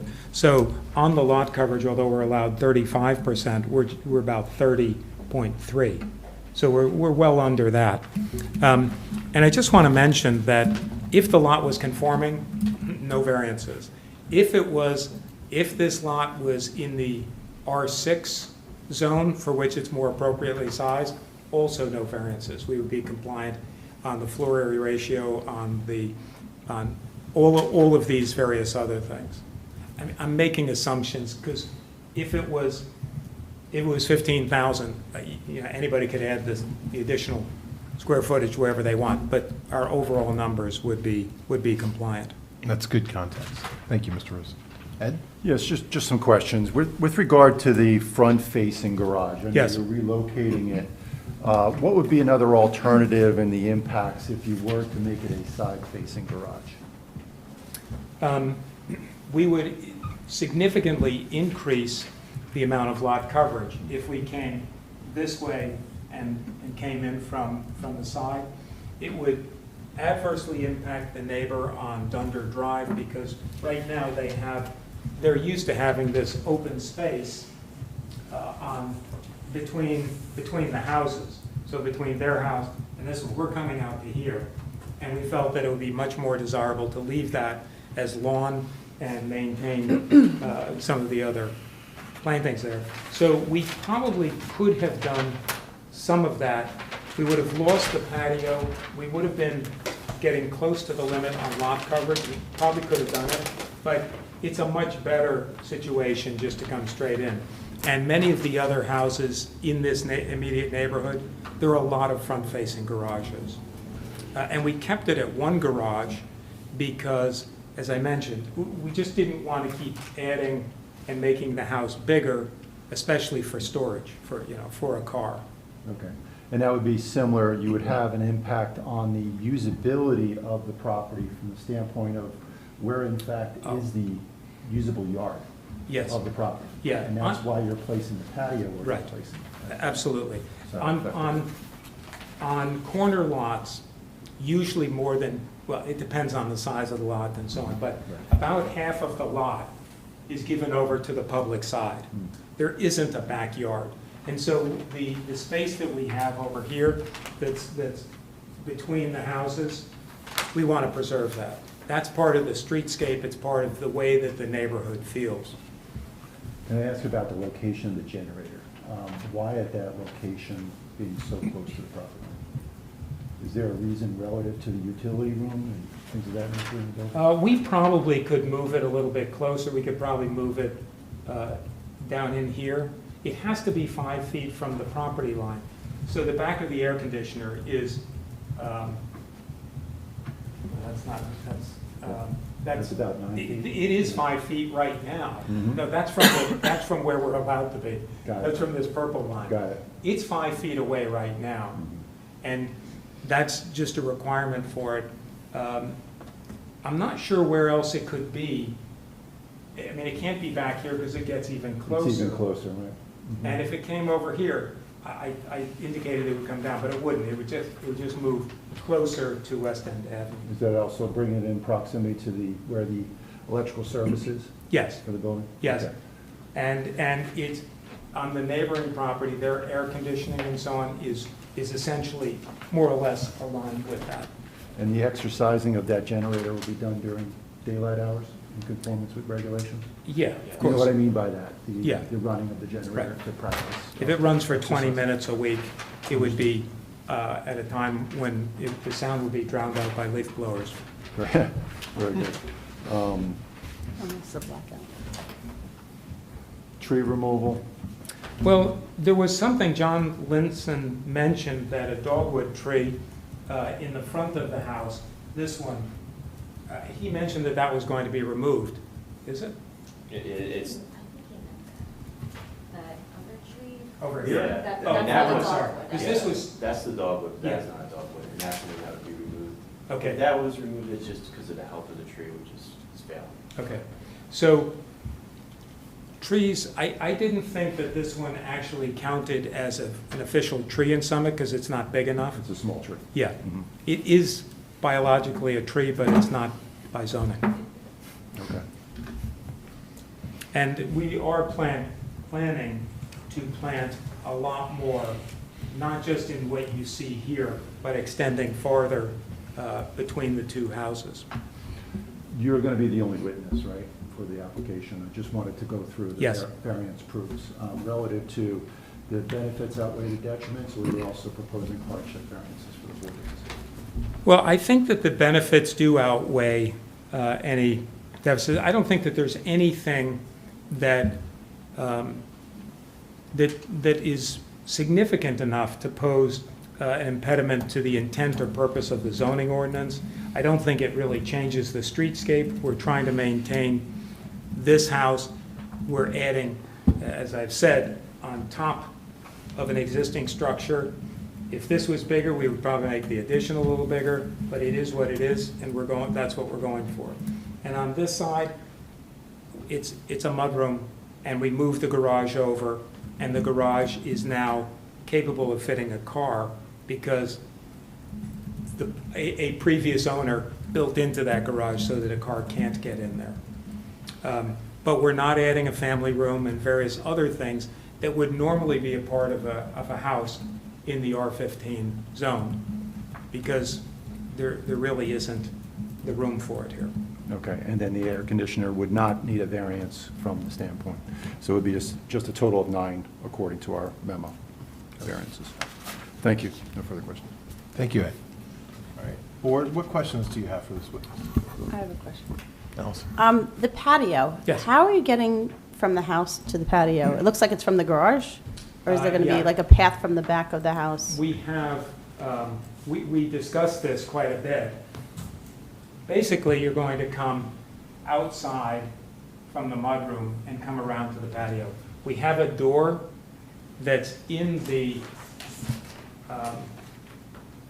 on V3, it shows that you can come from the kitchen, there's a pocket door into the mudroom, down a door into the garage. If there's a car there, it's difficult because you have to get around it. We did put a door on this side so that the patio could go into the garage. You can get there from the garage, but the assumption is if you're using the patio, it's a nice day. And so our assumption is you'd come outside, come across, and come to it this way.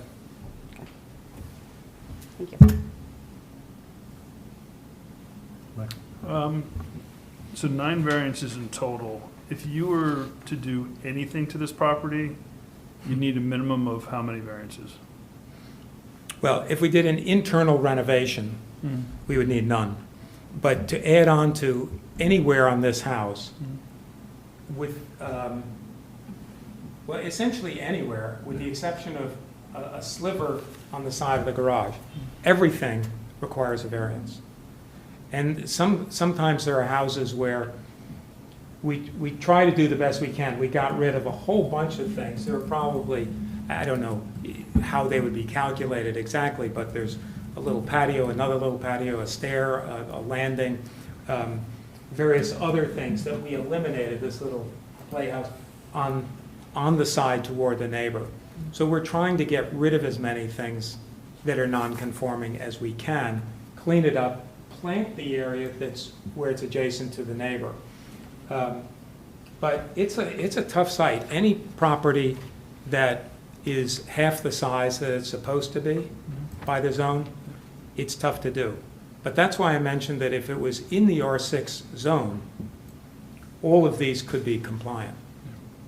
What, I thought the generator is 10 feet, not 5 feet, is the requirement? I think that there are a couple of requirements, and I didn't look this up, but I think it may be minimum 5 feet from the house and minimum 10 feet from the property line. Okay, yep. And from any openings too, I think. Isn't like 5 feet from like windows or doors? Yes, and that's why we're 5 feet from the house, just in general, yes. What other questions? Rick?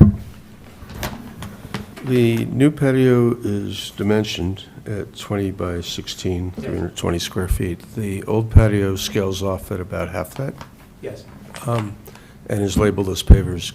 What is the material of the new patio, and could it be more permeable than the, say, existing pavers might be? It could be. What we've done is we've counted it as if it's bluestone, all on a concrete slab, all mortared in. But it can be whatever you like. Yeah. Yeah. Because it says twice the size it contributes. That's one of the items in the Yes. Environmental Commission Yes. report. Just Yeah, think about that's, that. I mean, it's an excellent point because, but the patio, there, we wanted to be able to have social space that's not just in the house because the house has a lot of constraints as to how much space we can get. And so we wanted to have a nice patio and make sure that we kept it far enough away from the adjacent neighbors. It's in the back Yeah, corner, understood. that kind of. No, it's well done. I was just thinking about hydrology and the comments made previously. Yeah. Thank you. Thank you, Mr. Bell. Don? Yeah, I just have, I'm struggling with two things. One is the generator, but we've kind of beat that to death, but, so I originally thought you said you were going to do away with the generator, or did I mishear you? I don't think I said that, but Jesse, why don't you address this? Yeah, I mean, we're in a neighborhood that has frequent power outages. If it's a deal breaker, I mean, we've survived without it to this date, but, I mean, that general area has frequent blackouts, so this I was don't want to say it's a deal breaker, I'm just. And it's going to be screened, correct? It would be green screen, yeah. Yeah, like- I'm more concerned about, even though your neighbor's here that lives there, I'm more concerned about the noise. I mean, I hear generators in my neighborhood, and they're pretty far from my house. I can't put a generator, and this has nothing to do with your case. I can't put a generator on my property, I don't have the room. Without a variance. Right. They're nice So- people here. Well, I can't go for it now, but I also can't pave my driveway, but that's a different story. But I'm just concerned about the location of that. I've noticed there's a couple of houses in town that have the generator farther away from the house, kind of in a remote area. I know it's more expensive to run the wire and the gas and all that kind of stuff. Something to think about. But wouldn't that drive the generator closer to another neighbor? It would depend on where it is, you know, and. Well, it's not going in the front yard. That's, so- well, that's the problem. Yeah. We have this issue with the generator. As Jesse said, we discussed this a number of times. The generator is a really nice to have. Of course. You know, so that the house can continue to function for an extended period of time when the power does go out. But if it came down to it, if it was a deal breaker, we give up the generator rather than everything else that's going on that we want to achieve with the house. Yeah, I mean, I don't want to say it's a deal breaker, I'm just struggling with the location. I don't know where to put it, that's the problem. And then, let's jump to the next thing, is the office and then bedroom. Yes. On the new addition. What was the thought process around that design? So the thought process really is that they have two children. One is in a tiny bedroom. They're now much more equal at the front. And then we have another area, another room. It's a little bit irregular, but it can be used for an office, it can be used for homework, it could be used for a guest. So it's sort of a multi-purpose room in that sense. And we showed it this way because there are sort of sort of two rectangles, and they're not quite aligned, they're a little bit off. So if it's used as a bedroom, then there's enough room for the bed area, we could have a dresser. But it also allows for just another space where the kids can do homework, where they can work during the day or in the evening. So that we're trying to, instead of having a room designated for each thing, we're trying to double up on that one. Thank you. Anyone else? Thanks. No? Seeing none. Any questions from the audience? Seeing none?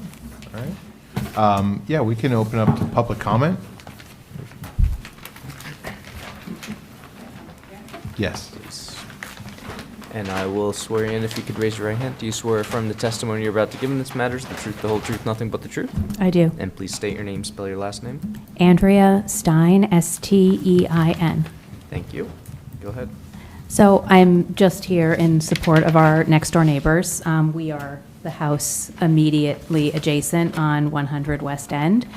And they and David Rosen invited us over, as David said, to walk through and understand exactly how things were set up. And it seems like an extremely sensible way for them to get a little more living space, given the restrictions of the property. And if anything, it seems that there would be less sort of impeding from theirs to ours, because the grill, I have no problem with the fact that the grill is there and I see Jesse grilling, but that won't even be there anymore. I mean, it basically actually in a certain way moves them farther away. And as David mentioned, we had done a similar, we were in the same situation with a 7,000 something square foot lot in an R15, so completely understand what they're dealing with, and I think this makes a lot of sense. The only thing I did want to mention was the green screening. We like the idea of the green screening. It seemed like there was a discrepancy in the documents that Burgess was talking about fencing, I think, versus green screening. We prefer green screening around the generator. And it would be this over here. This is our generator and our condenser, so they just sort of would be opposite each other, which is fine with us. So I think that's all I have to say. Thank you. You're welcome. Appreciate your comments. I have one follow-up generator question. Do you know what brand of generator you're buying? I haven't looked into it yet, to be honest with you. Whatever would be, I don't know. Yeah, I haven't gotten that far. I asked. Mr. Mullen, do you have a recommendation? I might. Kohler generators are much quieter than the Generacs, so you may want to consider that. Great, thank you. They also have I guess they're called inverter or battery generators. They actually don't have a motor. They're just a big battery that you charge solarly, with solar panels. So there's no noise at all. Yeah. You can buy pretty big ones, and the advantage to those is you can store them inside. That's No great. no emissions, but that's Yeah. your choice. Great, thank you. All right. Let's open our executive session. Who'd like to begin? I will. Thank you, Don. Based on the comments of the neighbor. Well, sorry. we should address conditions Oh, first. sorry. Jump the gun. Sorry. So once again, we do have a D variance. 5 votes are required to approve. I do have a number of conditions noted. First is our usual compliance with the conditions noted in the board engineer's memorandum. Second, that the applicant shall confer with the city forester and their immediate neighbor at 100 West End Avenue regarding the plantings near the property boundary. Third, the applicants shall submit an as-built survey after completion of construction to confirm that the building coverage is within limit. That was pursuant to Marie's recommendation. And the fourth and final condition I have noted is that the applicant shall submit revised plans reflecting the updated stormwater management collection areas to the board engineer for review and approval. Thank you, Mr. Ball. Now, let's go back. I changed my mind now. Mr. Chairman, just one item with regard to the green screen around the AC units, if that would be a condition or not. I think they made the representation, but I think we could make it clear and just note a condition. Yeah, and better Just said so than the, sorry. it's- Thank you, it's Ed. clear. Yeah. Thank you. That's a good suggestion. All right, Don.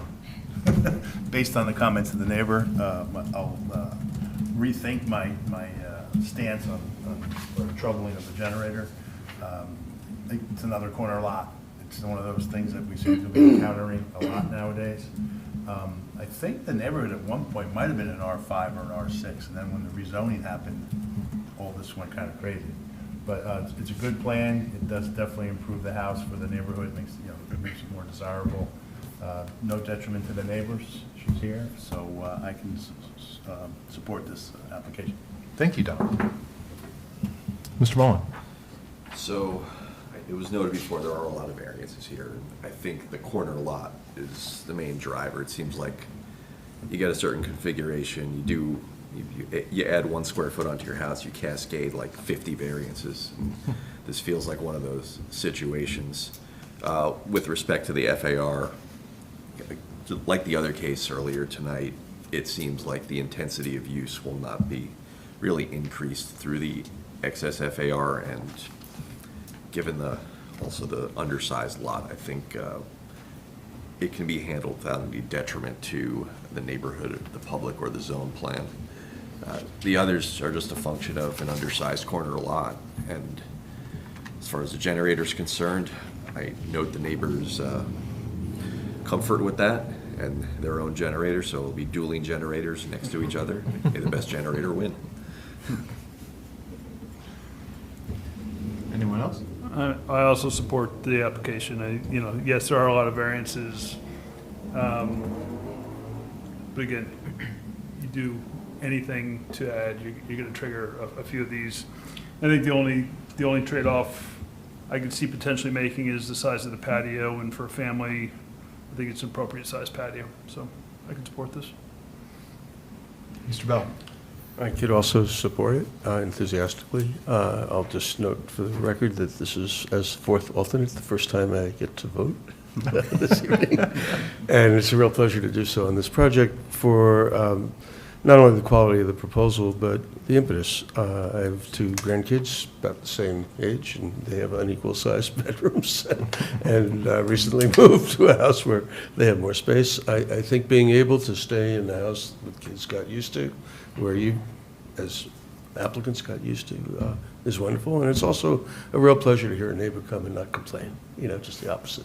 So. Absolutely.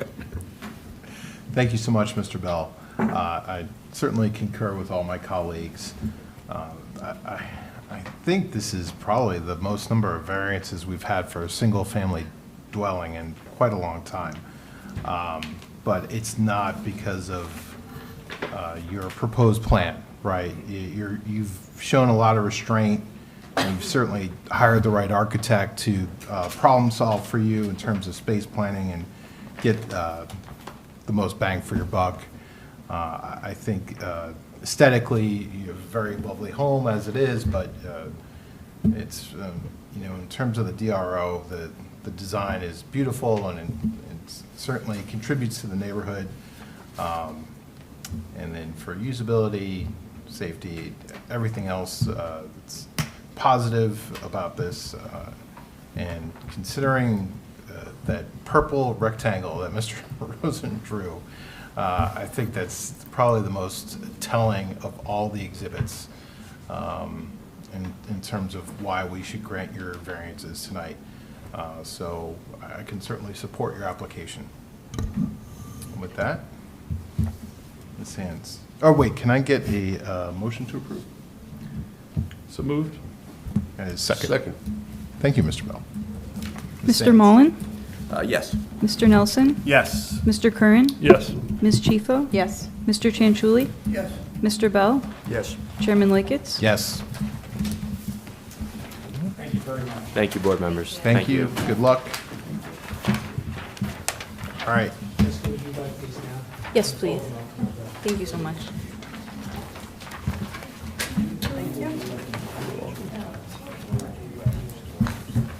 We store everything physically and digitally.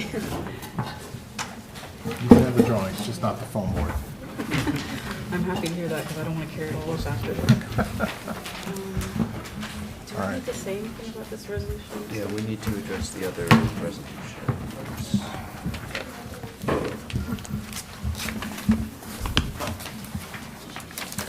So the two resolutions of approval and then the other extension resolution. All right, so we need a motion to, what, memorialize this approval, or? We did 503. Okay. Those are the three other resolutions. Oh, all right. My bad. All right, so more housekeeping, board. We have three other requests to extend the time? or to cap? Two approvals. Oh, two approvals. 19 Ridge and 116 Rotary are approvals, and then the 28 Druid Hill is an extension. Okay. Why don't we do 19 Ridge Road? Can I get a motion to approve? Let me just read the eligible voting members real quick. This is for 19 Ridge Road, zoning board application number ZB-25-2286. The eligible voting members are Chairman Liketz, Mr. Nelson, Ms. Chifo, and Mr. Chanchuli. Could we get a motion to approve, please? So moved. In a second? I'll second. Chairman Liketz? Yes. Mr. Nelson? Yes. Ms. Chifo? Yes. And Mr. Chanchuli? Yes. Next up, we have the resolution for 116 Rotary Drive, zoning board application number ZB-26-2327. The eligible voting members are Chairman Liketz, Mr. Mullen, Mr. Nelson, Mr. Curran, and Ms. Chifo. Could we get a motion, please? So moved. In a second? Second. Chairman Liketz, Yes. Mr. Mullen, Yes. Mr. Nelson, Yes. Mr. Curran, Yes. Ms. Chifo. Yes. And then this is for the resolution extending approval for 28 Druid Hill Road, zoning board application number 222175. And I'll just note briefly, similar to the other requests we had this evening, this is another third extension on an approval. The applicants, it is for a residential home. Applicants sought additional time because the construction would be disruptive for their 3 young children at this point. They are committing to construct it by next year. Same thing, they would need to pull a building permit prior to July 2027 in order to comply. Could we get a motion to approve, please? So moved. And a second? Second. Mr. Mullen? Yes. Mr. Nelson? Yes. Mr. Curran? Yes. Ms. Chifo? Yes. Mr. Chanchuli? Yes. Mr. Bell? Yes. Chairman Liketz? Yes. And then next, we have minutes for memorialization from April 20th, 2026. The eligible voting members are Mr. Mullen, Mr. Nelson, Mr. Curran, Ms. Chifo, Mr. Chanchuli, and Mr. Bell. Do we have a motion to approve? So moved. In a second? Second. All in favor? Aye. Any opposed? Thank you. All right. Can I get a motion to adjourn? So moved. Second?